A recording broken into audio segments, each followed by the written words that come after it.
O'rtoqlar, tabriklasanglar bo'ladi. Endi meni ham Dubayda uyim bor. Deb Xudo xolasa tez kunda video olish nasib qilsin. Uylarda bir necha oy va bir necha yildan beri osilib turgan Prodayotsda sotiladi bannerlardan voz kechamiz o'rtoqlar.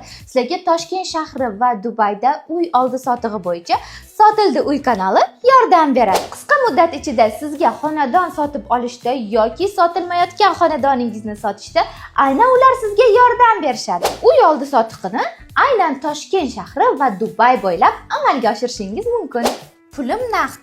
Aniq Dubaydan uy olmoqchiman degan mijozlar uchun bilet, mehmonxona xarajatlari barchasi qoplab berilar ekan. Xullas Dubaydan uy xarid qilsanglar-chi, umuman yutqizmas ekansizlar. Xohlasanglar tayyor uylarni xarid qilinglar, xohlasanglar 20% to'lab novostroykani xarid qilsanglar bo'ladi. Bitishini kutasizlar yoki bitishini kutmasdan sotib olsanglar ham bo'lar ekan, ustida ancha-muncha pul ishlab olishinglar mumkin. Qaytgancha uy xarid qilganda Gold vizani ham qo'lga kiritish imkoniyati bor. Manzilga keladigan bo'lsak, Yakkasaroy tumani Shota Rustavelli ko'chasi, sudda arendir qilib olsanglar bo'ladi. Endi menga aytinglar, uylarni yaxshi narxga, qisqa muddat ichida va ishonchli sotginglar kelyaptimi, yo hali ham banner osib, pashsha qo'rib o'tirginglar kelyaptimi?